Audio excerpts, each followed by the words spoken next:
Thanks for joining us in the Florida Today newsroom. I'm Matt Reed, and today we question your Congressman, Representative Bill Posey, who just attended a scientific briefing on a major issue facing Brevard, the pollution crisis and sought-after cleanup of the Indian River Lagoon.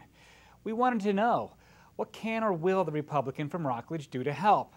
Also in the news, Posey's recent vote against a budget compromise in Washington. And I wanted to know how Posey explains his vote last fall to defund Obamacare in exchange for passing a budget resolution. That move precipitated a government shutdown that affected Brevard's space workforce. Take a look.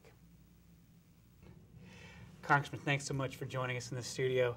You just attended a briefing at Florida Institute of Technology about the Indian River Lagoon, the problems that it faces, maybe some solutions. What were your takeaways from that? The takeaways were, number one, it's the greatest focus of attention on the problems of the lagoon I've seen in my lifetime.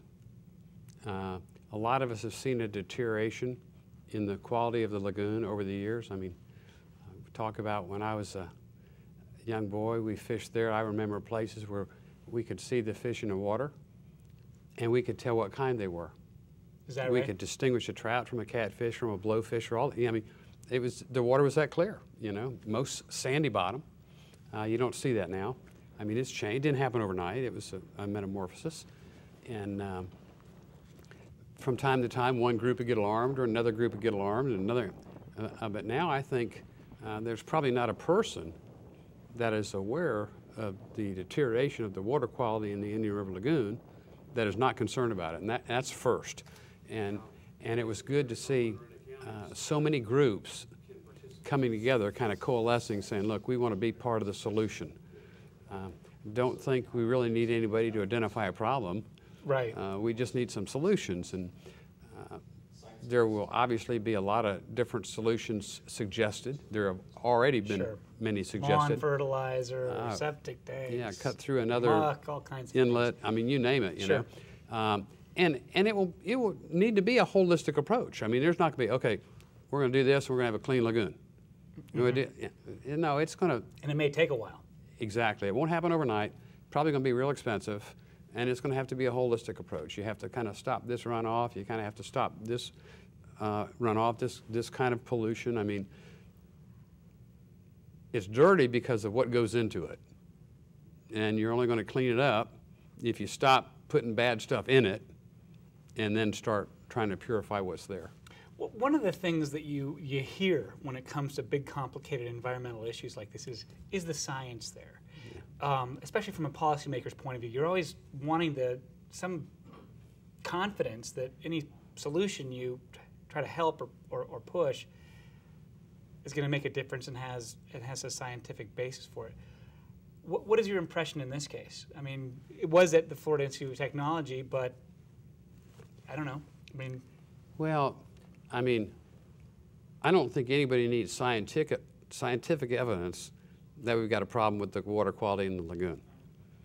The scientific focus is going to have to be on the best, most efficient, and most accountable solutions, the best bang for the buck. Well, how does a congressman get involved? I mean, do you see a role for yourself or even for the federal government in helping with some of the solutions? Well, I think everybody who's a citizen in my district, which is Brevard, Indian River, and part of Orange County, has some responsibility for it. Everybody, bar none. St. John's Water Management District has a website, and it tells how every homeowner can help be part of the solution. Sure. So if I wasn't in Congress, this needs to be something that I should be willing to do my part in to take care of. Right. You know, being in Congress does allow you the bully pulpit, so to speak, or the ability to focus attention on issues, to bring people together, which we've tried to do on a sundry of issues. We've got advisory committees from, you know, every discipline you can imagine, multiple professions, disciplines, and this is now in the mix, and so we'll be able to help focus attention. I have been a support of the National Estuaries funding. I guess 2010 is when it came. They had it in place, and then it was gone for a while. And anyway, I guess 2010, when it was a partisan vote, I think I was one of the 30-some that supported it. You know, when they managed to make it partisan, how you can do that kind of stuff. But they did, the two sides fighting over it. And there are money for estuaries, and I think I was under the impression, my staff had briefed me and said we were getting $600,000 to $800,000 a year for our lagoon. And I talked to Troy today, and he said actually we get about 500. He said we're eligible for $1 million. You know, we're working on that. There's some other ideas Stuart Burns, my chief of staff, has that might encourage a wiser investment of some more of that resource money to help us out. But again, that's not, you know, the easy fix. And you know, the least sum I've heard mentioned, and you've heard them mention, and I've heard them mention, and the most conservative cost I've heard for cleaning up this lagoon, if you're going to do any serious demucking, was $100 million. $100 million? Yeah, that's the lowest I've heard. And like I said, it won't happen tomorrow. But you know, we know where the muck is. We know how much damage it's doing. I mean, they've trended for a long period of time the growth of the seagrass and the deterioration of the seagrass by, you know, 1,000-acre increments. And so it's a lot of indicators pointing to where the first remedy is going to be. But like an MPO works in a county, right. I think we kind of need a vehicle to organize and vet all the proposed solutions. And so there should be pretty much, at the end of the day, if it's science-based, universal agreement on what's the wisest expenditure, you know, and the wisest method to do the cleanup. So it could be the St. Johns River Water Management District or something like that. Yeah, absolutely. They've, like I said, they've been very proactive in it. There's a lot of organizations that have. So. Let's talk about the budget a little bit. We just had I guess that was the first budget agreement in a long, long time. First time Democrats in the Senate actually responded and came up with one. Not the prettiest thing in the world, and you voted, I believe, against it. Why don't you break it down for us a little bit? Well, it really was ugly. Nobody liked it. Even the people that voted for it didn't like it. And, you know, I have fought since I got there to have a 72-hour rule. You know, I never much appreciated Pelosi's statement, we have to pass it so you can find out what's in it. And I've pushed from my side and on my party that we need to have a 72-hour rule in Congress that give us a chance to read legislation before you ask us to vote on it. And I'll tell you right now, if you don't give me a chance to read it, I'm going to vote no. Well, they call it a 3-day rule, so technically, I guess 48 hours and 1 minute, they can call it 3 days. Okay. But they didn't get there. This was 46 hours by the time they brought this thing to the floor. So number one, as a matter of principle, you have put in front of me with 46 hours to read, with all my committee assignments and everything else I have to do, a 1,158-page bill.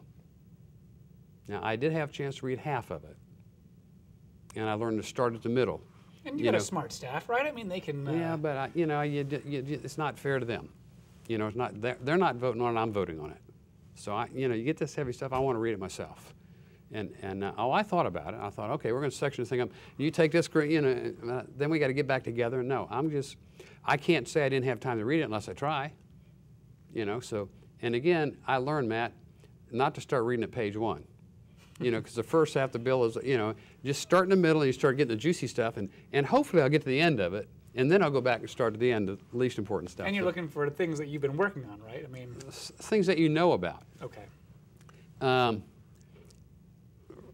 Number two, it didn't cut spending substantially at all. I mean, there was no significant spending cuts. They cut military, but they did not touch 80 entitlement programs, untouched. So welfare was fine, military, the guys that are actually working, putting their lives on the line, we'll cut them. But we're not going to touch welfare spending. That's number two. Number three, I didn't like a lot of the State Department stuff. We have laws against dealing with terrorist countries.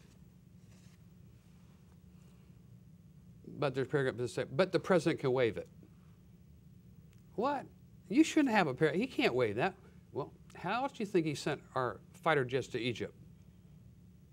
Why is that? Oh, because the sale and the revenue from the fighter jets is part of the budget? I mean, I don't understand why that would be. No, it just gives him the latitude. You know, it just gives him the latitude to do that with State Department money. I mean, who do you know that would have said, hey, we need to spend $340 million to bail out Detroit as a reward for their bad fiscal management with your kids and your grandkids' tax money, because we don't have the money to pay it. We had to borrow money to bail them out. So, you know, those are the reasons. Now, in fairness to the people who voted for it, there were a couple good points to it. Mm-hmm. And you know, number one, having an agreement, they say now with the omnibus, now we'll go back to regular order, which is we'll pass a budget and we'll pass 12 separate appropriations bill, and we'll fund government the way it was designed to be funded and the way it historically did work before. Hasn't happened 5 years ago. Yeah. Has it happened while you've been in Congress? No. Okay. The Senate never did a budget since I've been in Congress till this year. Okay. Till this year. The House had done them, but the last 2 years. So you don't have any reason to have faith in regular order because you haven't seen it yet. You've got that right. Okay. Now we've regular ordered some stuff, and they say, oh, you can't regular order. We even regular ordered the budget. Like the last time we did the budget, and my hat's off to Speaker Boehner for doing this. You know, a lot of Republicans, oh, what are you doing? Oh, what? I said, no, that's the way the process is supposed to work. There were 450 amendments filed, most of them Democratic amendments, and apparently like 40 of them from Alan Gray's. Yeah. And we heard every one of them. Okay. And you know, everybody thought, oh, somebody will move the previous question about halfway through that. They'll never sit around and do that. Well, we met the first night. We met Monday night till midnight. Started at 8 o'clock Tuesday, went to 1 o'clock. Started at 8 a.m. Wednesday, went to 2 o'clock. Thursday, went to 3 o'clock. I missed an hour somewhere because Friday, the final day, we actually got out 5 a.m. Saturday morning when we heard the last amendment. Was this part of the 3-day waiting period? Or you had to wait. The amendments were part of what you waited 3 days on to find out what the amendment said. The way that should work, the way it works in the legislature, is after you go through the amendment process, then you have a 72-hour cooling period where if you change one word in it, the clock starts ticking again to stop people from doing the last-minute secret amendments. But you should have an open process that you don't need 3 days to debate your amendment, you know, to a budget. And so we had the 450 amendments or more, and we went through and heard every single one of them, and some of them were adopted, you know. And the only thing was, is that if you wanted to take money out of some category, or if you wanted to have a new spending category, you had to show where you were going to get it from, which is new up there, a new paradigm, and that's why most of the amendments didn't go through. I mean, you couldn't just say, oh, I want to take 10 pounds of pork home and make bacon out of it to make people vote for me. And, okay, well, where do you plan to get that from? Questions that had typically hadn't been asked in the past, you know, and then you'd have the people who you're taking it from, like me and the other people, say, no, that's not going to happen. Next amendment. But we did go through that's what you call regular order. You know, everybody's amendments were heard. The first 2 years I was there under Pelosi, I was never allowed to file a single amendment. I mean, that was my stock and trade in the State House. You know, it's much easier than passing a standalone bill. Just wait till it comes along with the same subject matter, you know. Especially if you're in the minority. It's one of the few things you can do. And never allowed to file a single amendment. And now, you know, we've got some of our best stuff passed, you know. I mean, it's just what you need to do, even if you're in the majority. It's so much more efficient. And it's not that you hide anything. You know, it's still just as transparent, but just don't get in line behind 4,000 other people to get your idea to the floor. Let's talk a little bit about, go back a little bit further. that vote that got to the point where the government shut down and everything. No surprise to anybody, you had voted consistently against anything to do with Obamacare, including repealing it, defunding it, and all that stuff. We get to the point where now it's connected to spending bill to keep things going, and you voted, what was it? You voted for initially to defund it, but then it, I think, what was it? It changed to simply to put off the individual mandate and that kind of thing. I think we criticized you over that because it seemed to us like there was this risk of a shutdown, and with so many space assets and this county kind of hurting still, it was too big of a risk. But I wanted to give you a chance to explain kind of what was your outlook on this and why did you vote the way that you did? Well, first of all, and the first issue was about defunding Obamacare. Mm-hmm. That didn't work. The next issue was to delay the individual mandate. And I mean, you thought we were trying to assassinate the Pope. I mean, with the outrage over, the whole thing. And as it comes out, the president delayed the individual mandate, and he didn't even have the authority to do it. And then finally it boiled down to, look, at least the president and Congress should be subject to it with no subsidies. And they said no. And so people said, well, you shut down the government over those silly little things. And I loved on Angry Woman's show, Rachel Maddow. She had a chart on her show. And it says, here's what the Republicans asked for. And it listed about 20 things. And it said, here's what they got, a big zero. And, the Republicans were always pictured and framed, even by you guys, as the party unwilling to compromise. If there was a compromise, we would have got something. We got nothing. There were surveys that were taken that said, hey, if there's a shutdown, the Republicans will get blamed for it. They wanted to shut the doggone thing down, so the Republicans get blamed for it because the public opinion polls showed that we would lose popularity. And they would have shut the government down. If it hadn't been that, it would be something else. Well, I think in this case, you're right. It was the Democrats who were not going to budge on repealing Obamacare. Anything. But that's why it seemed like this is going to be a train wreck. This is going to be a situation. Well, there are other things that are called a train wreck too, but I mean, in this case, we thought this isn't going to work, and we have so much riding on this. How long do you deal with the terrorist? Are you calling me a terrorist? No. Okay. I'm saying, how would you deal with the terrorist? I mean, somebody comes, a bully. Do you like dealing with bullies? Give me your lunch money. I mean, that's the way they did it. They said it's our way or the highway, or we're going to have a shutdown, and you're going to get blamed for it and get voted out of office. And you know what? I don't fear that. I don't fear getting voted out of office for doing what I think is important and doing what I think is right. And a lot of my colleagues felt the same way. But again, back to the Maddow chart.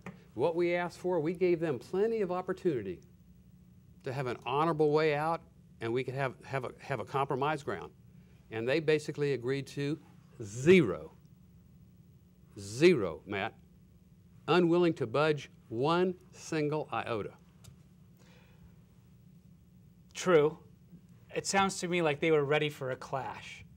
Because they wanted a shutdown. Well, talk a little bit about some of these outside groups that I heard so much about. You've got Heritage Action, you've got Freedom Works, you have these groups, Ted Cruz, all these people that seem to be getting a lot of attention going into this.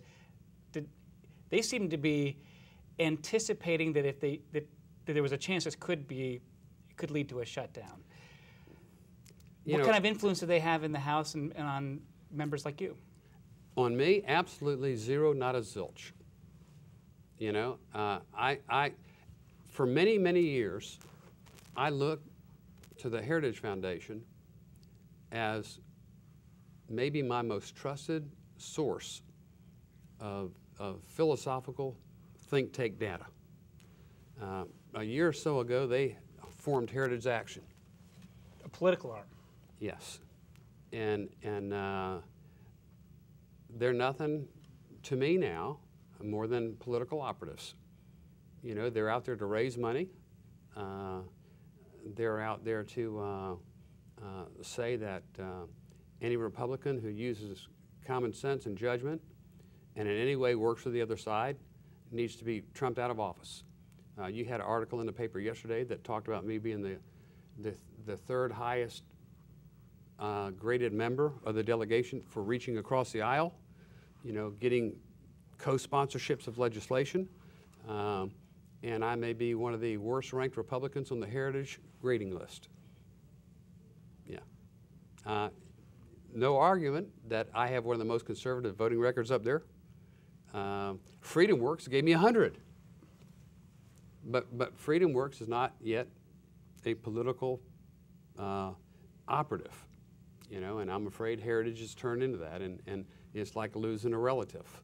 You know, it bothers me, but do they try and strong-arm members of Congress, threatening to give them bad grades? Sure they do. And well, is it more than the grades? I mean, do they get involved with donors? Do they throw up barriers to I don't know what else they do. I mean, I really don't know. Obviously, they have a really good base, which keeps them operating, and I don't know how many resources they direct one way or another, you know. But they're no longer what I thought, you know, the standalone, independent, respect me for being a think tank. Okay. You know, now they're trying to force feed opinion and into the stereotype that they envision as being important to save this country, and I don't apparently fit into that mold. Well, what are some of the things that you're working on for Brevard County? Do you have local bills, any kind of issues that you're trying to troubleshoot for people here? What's on the Bill Posey agenda for the next few months? Well, you know, for the next few months, you know, this is still organizational times, you know, in Congress. I mean, we'll be having, when we go back next weekend, we'll be immersed. We'll go to some place that has a pretty name, and it'll be like a pretty resort, and we'll be sequestered for 72 hours, you know. I mean, I don't even know why I got to leave town. You know, you just look on the inside of a conference room for 72 hours, trying to develop policy initiatives and, you know, see where you're going to go as a group forward. And the following week, the Democrats will be doing the same thing. But it's space issues in play.